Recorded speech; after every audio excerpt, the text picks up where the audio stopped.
Okay, it is 2:02, so we're going to go ahead and get started now.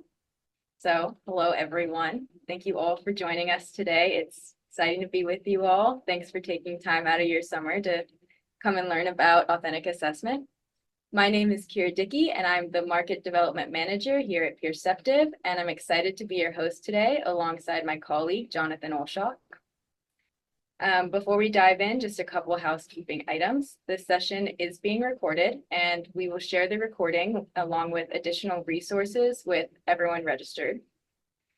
We're going to wrap up the content today in about 30 minutes, and we'll stick around at the end for further discussion, but feel free to drop questions or comments in the chat anytime throughout the presentation. So here's a quick look at our agenda. We're going to start by discussing the shift from multiple choice tests to authentic assessment, what it is, why it's important, and how you might do that. Next, we'll dive into a case study on project-based assessment from a large marketing course with over 400 students. And then we'll give a brief overview of Peerceptiv, just so you have some background on how it works for the case studies. Following that, we'll have a case study on group reports in engineering. And our final case study will look at project-based assessment in a psychology course. Like I said, we'll have time for question and answer at the end if you want to stick around. So with that, let's just jump right in. So what is authentic assessment? The goal of authentic assessment is to evaluate a student's ability to demonstrate understanding of core learning objectives in a real-world context. Authentic assessment focuses on a student's capacity to understand, analyze, and integrate instructional materials and apply that knowledge to real-world examples. The demand for authentic assessment is growing in higher education. Both employers and students are looking towards universities to teach transferable skills in a research-reported way and in a way that is equitable and inclusive. So universities are increasingly encouraging faculty to use a variety of assessment methods, including project-based learning, portfolios, peer reviews, presentations, and open-ended questions. And we'll go through multiple examples throughout the presentation, so don't think you need to try to remember that. So now we'll jump into why authentic assessment over multiple choice. I'm assuming if you're here, you might be familiar with some of these things, but just so we're all on the same page. Multiple choice assessments fail to capture the full scope of a student's abilities. They are biased towards those students with stronger test-taking skills, which undermines the accuracy of the evaluation.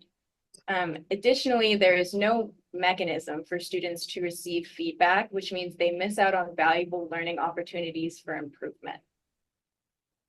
In contrast, authentic assessments mimic real-world scenarios. This ensures students develop crucial transferable skills such as communication, creativity, and critical thinking. Authentic assessments are inherently more engaging for students, which we know leads to deeper learning and improves retention. Additionally, authentic assessments do provide those opportunities for feedback and iteration, which is essential for encouraging reflection and growth. So now we'll talk about how we can make that shift to authentic assessment. So the first step is to identify real-world tasks that would demonstrate a student's understanding of course concepts. So for example, in STEM, you could have students design prototypes or run experiments.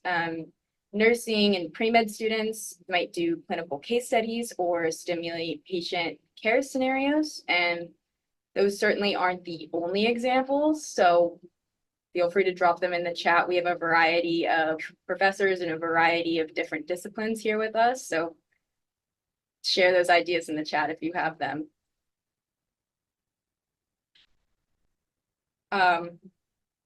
Well, no matter what the task is, the second step is to define the learning objectives of the task.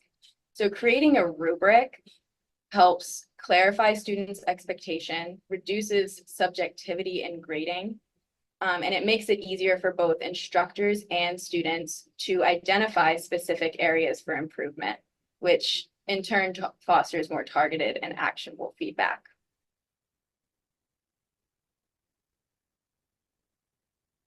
So the third step is to determine how you're actually going to assess or grade that task. This could be done by you, by hand, or by TAs. You could also leverage peer assessment, which is what we'll spend the bulk of today discussing, or self-assessment. No matter how you decide to evaluate it, it's just difficult with hundreds of students. So leveraging technology is crucial for making authentic assessments possible in these large classes.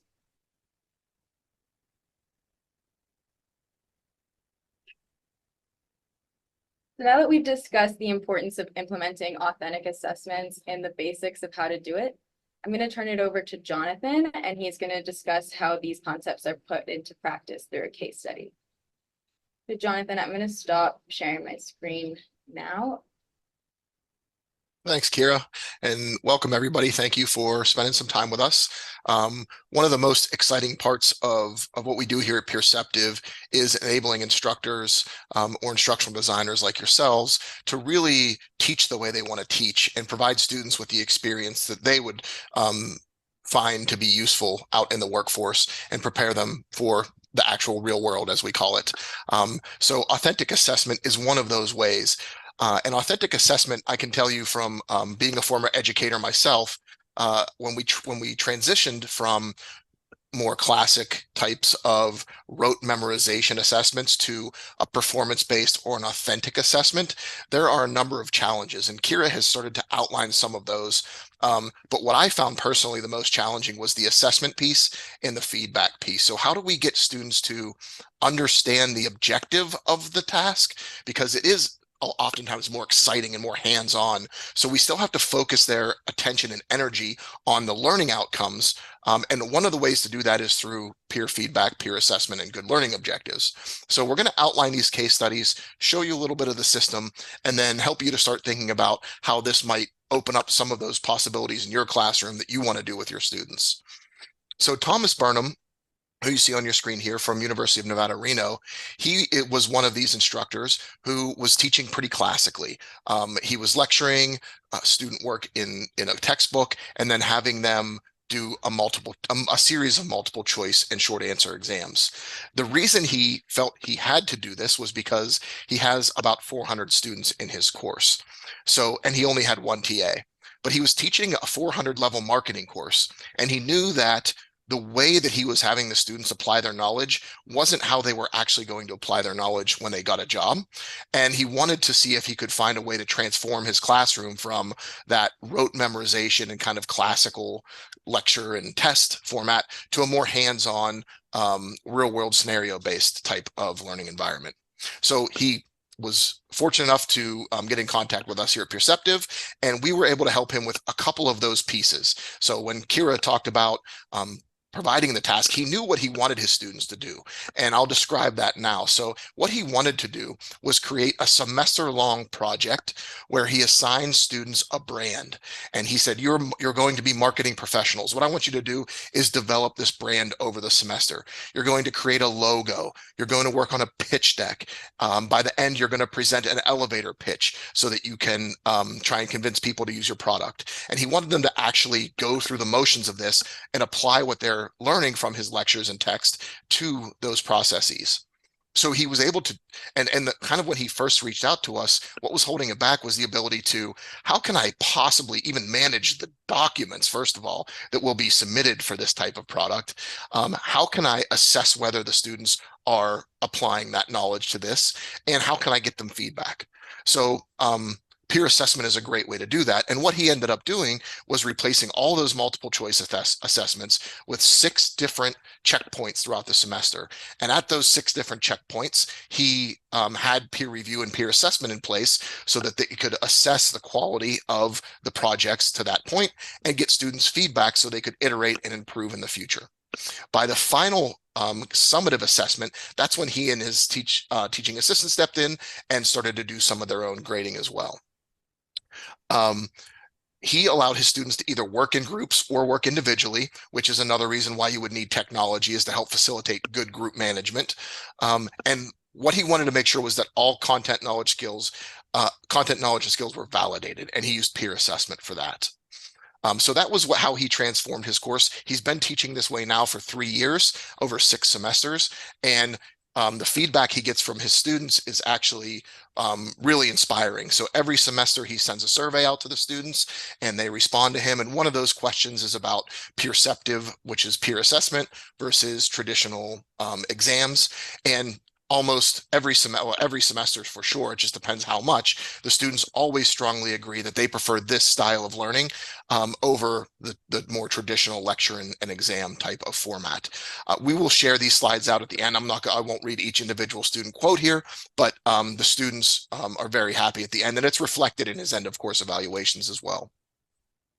So that's Thomas's story. We're going to share 2 more case studies of how folks are transforming their classrooms as well. But I first want to give you just a little taste of what Peerceptiv can do so that you can understand how it fits into this puzzle. Because the instructor is still at the forefront here, but they need this tool in order to be able to assess these things at scale.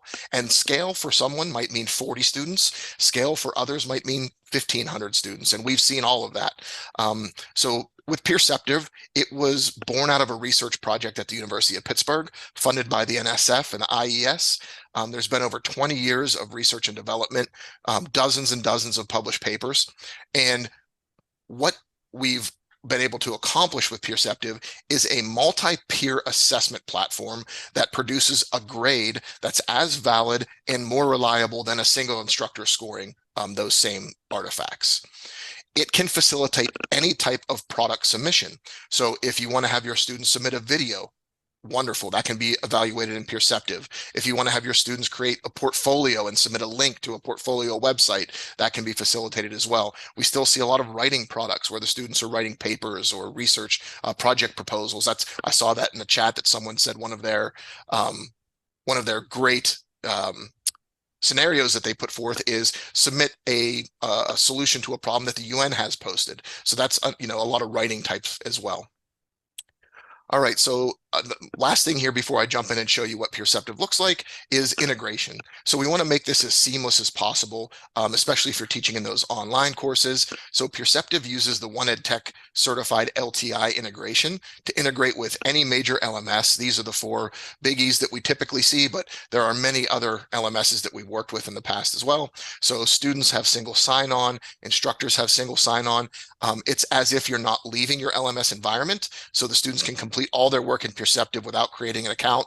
And then at the end of the process, we can even send grades back to the gradebook in the LMS as well. So lots of seamless integrations with these LMSs that really helps to make things easier for you and your students. So let's take a look at the instructor interface. The first thing I want to show here is everything from a student perspective. So what you see on your screen is a typical reviewing activity for a student. On the left-hand side is a video that my peer submitted and is looking for peer assessment on. In Peerceptiv, the default is every student reviews 3 of their peers. So this would be one of the 3 students who I'm reviewing. This one happens to be a video. I can play the video natively in the system. And on the right-hand side, we're starting to build those critical analysis and collaboration skills at the same time as providing feedback to my peer. So what you see here is what we call a comment prompt. It's a way for the students to give open-ended feedback about the project with a targeted specific prompt. So as you see here, we've given them some guiding questions, but you could also include in your rubric exemplars or a guidepost for students to write their comments as well. The students would then write their comments here. If they'd like, they can also pin it to the document or timestamp it if it's a video. So the receivers of that feedback know which sections of the document they can refer to. So that's a commenting prompt. The other types of prompt in the rubric are what we call rating prompts. This is where we start to build that quantitative data that we can generate grades with. And so what the rubrics look like here are a prompt about a specific part of this presentation. How focused on the topic did they stay throughout? And then the reviewers can find the description that best matches what this student has done, and then they select that and move on. Now this, like I said, it generates the data for the student who I'm providing feedback to, so they know where they're strong and where they might need some improvement. It also begins to generate those grades that I mentioned. But the real value here, it's kind of like kale in your smoothie, if you will, where at the same time that you're generating this information and this great feedback for the submitter, the provider of feedback is actually doing most of the learning. In a lot of our studies, we've compared students receiving feedback versus students just providing feedback on the same assignment. And then on a subsequent draft, we reassess those after an iteration, and we find that the students who have provided feedback only grow more. They improve more on that second draft than those receiving it.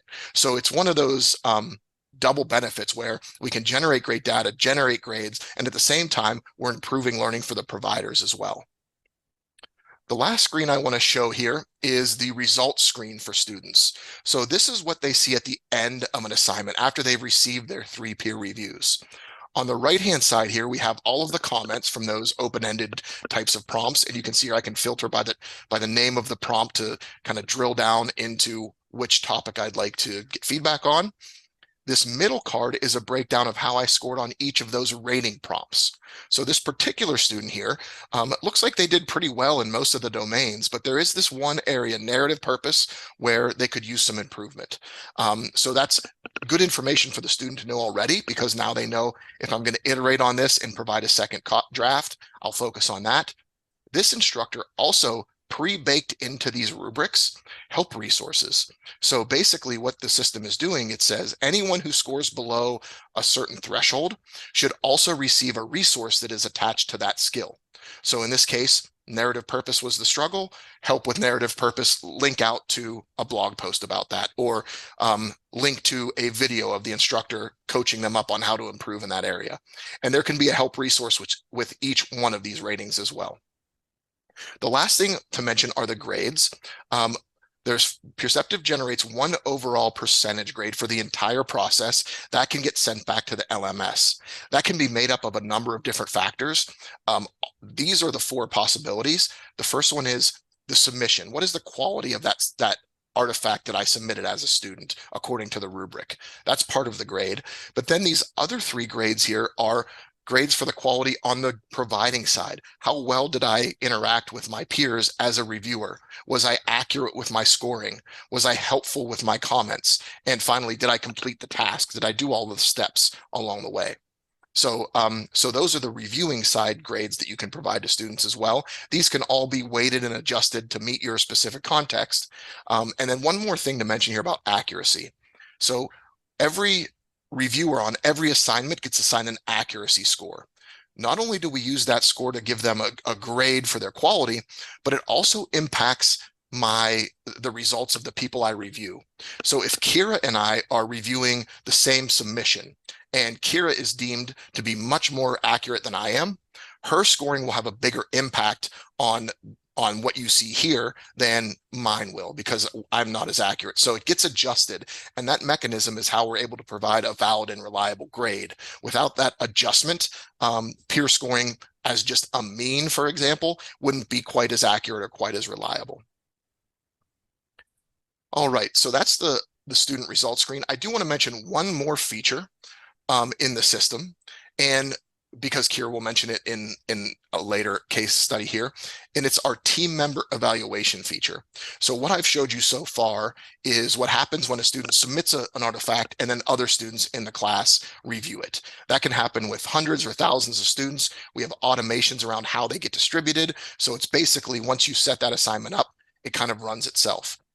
You can also add to that our team member evaluation. This is for group work. When you assign groups to submit to Peerceptiv, you can also have them fill out a survey about the other members of their group. That can be around communication, content knowledge and skills, work ethic. And what we'll do is we'll provide a report that you can either assign a grade to or not. This might just be something for your own internal reference or for the reference of the students in the group. We can show how they're performing on the skills, show them compared to the class average, etc. But that's our team member evaluation feature. It can be its own assignment type, or it can be added to any of those peer review or peer assessment workflows. With that, I'm going to stop sharing and send it back to Kira.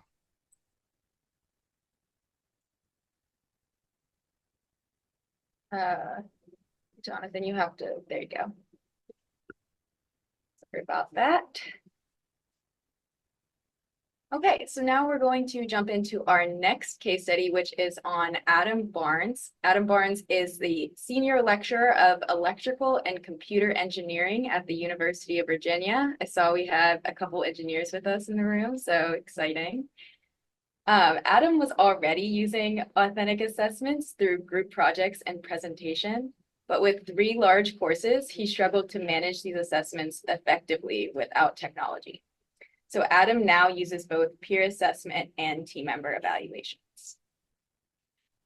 So the Accreditation Board for Engineering and Technology requires that engineering students practice collaborating and working in teams as they will in their future careers. So this is something that multiple choice exams just inherently can't do. So that's why he was already using group projects and presentations.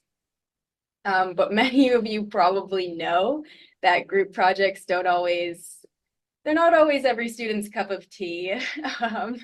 So he was receiving a lot of complaints from his students with the group dynamic. He also noticed that the students were having trouble with their presentations, a lot of awkwardness and unpreparedness, a little bit stereotypical of STEM students. So to address these issues, Adam implemented both team member evaluations and live peer assessment for presentations. So while any instructor can set up a pretty basic team member evaluation, Peerceptiv makes the process much more efficient and effective, like Jonathan discussed. Peerceptiv anonymizes the evaluation, it consolidates the feedback for students to reflect on, and it automatically generates scores that can be passed back to the LMS.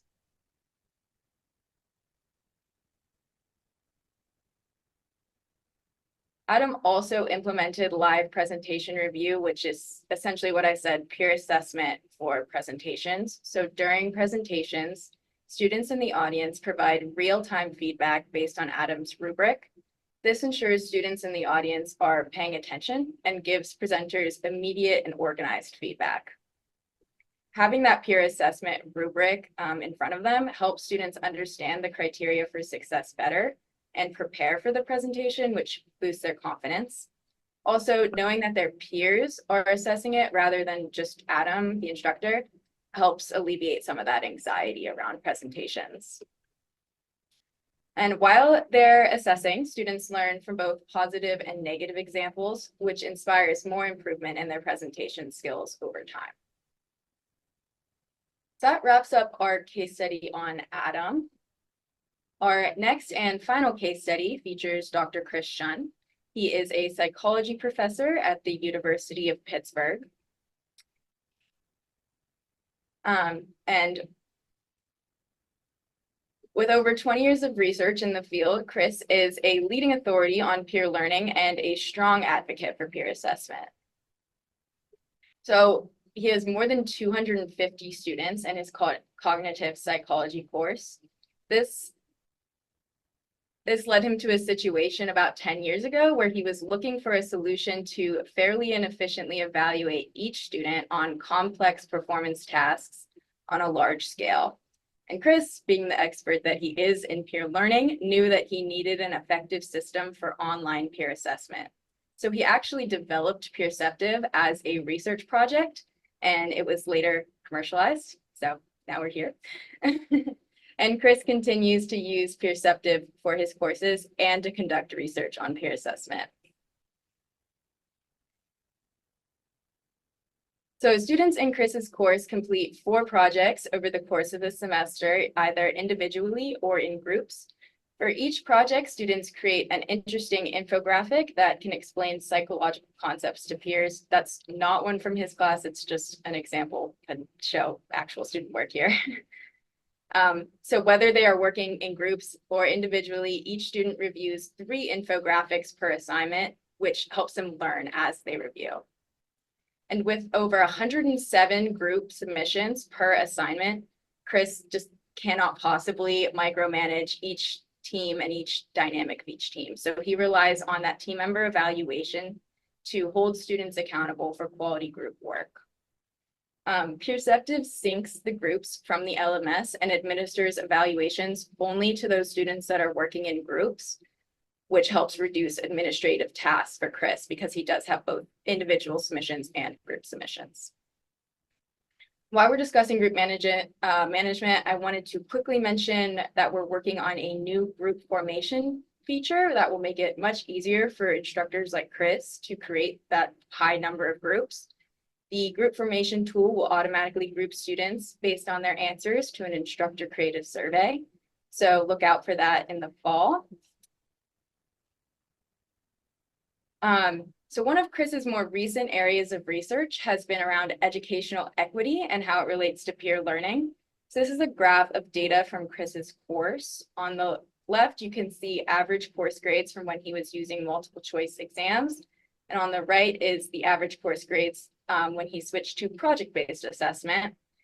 This orange bar represents Black, Latinx, or Indigenous students, and the blue bar represents non-Black, Latinx, and Indigenous students.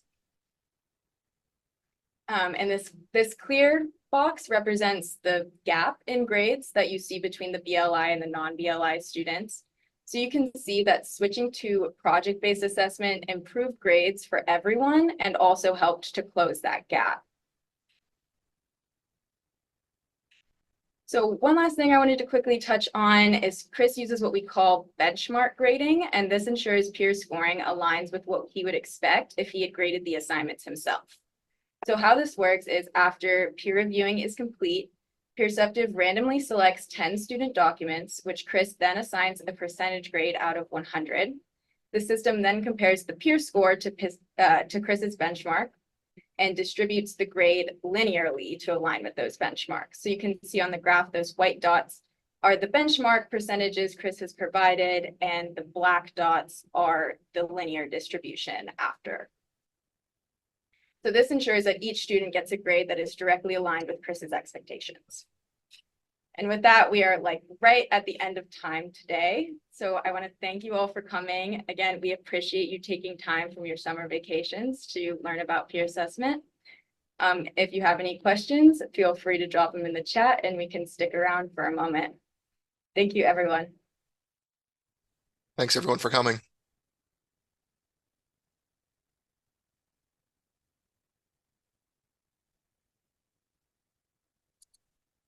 Yes, you can get the slides.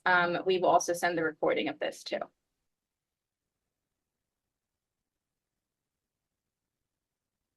I see we have a question in the chat. Is the feedback verbal or written for live presentations? So the feedback is submitted online. It's totally anonymous and it's written. They move through the rubric as the students are presenting live in the classroom. And there was a question about having an evaluation version of Peerceptiv. So all instructor accounts in Peerceptiv are at no cost. You can sign up at app.peerceptiv.com. And if you wish to have us build you out a sandbox, you can reach out to us either at info@Peerceptiv or support@Peerceptiv, and we can build you a sandbox so that you can have students in there that you can kind of play around with and act as and see what they see as well. So that's not a problem.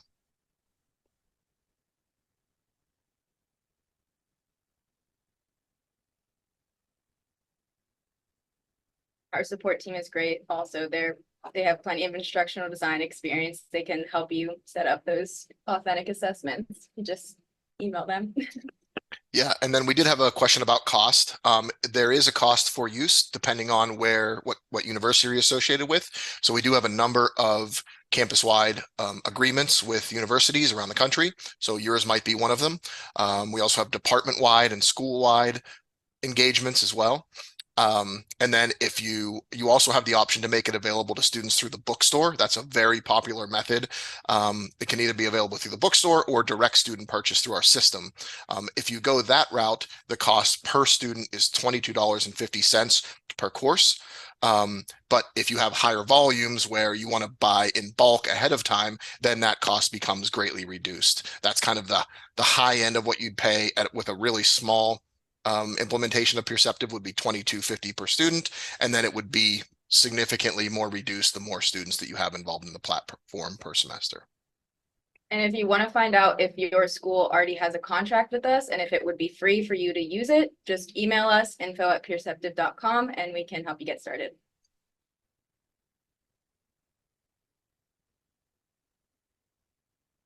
All right, I think that's it.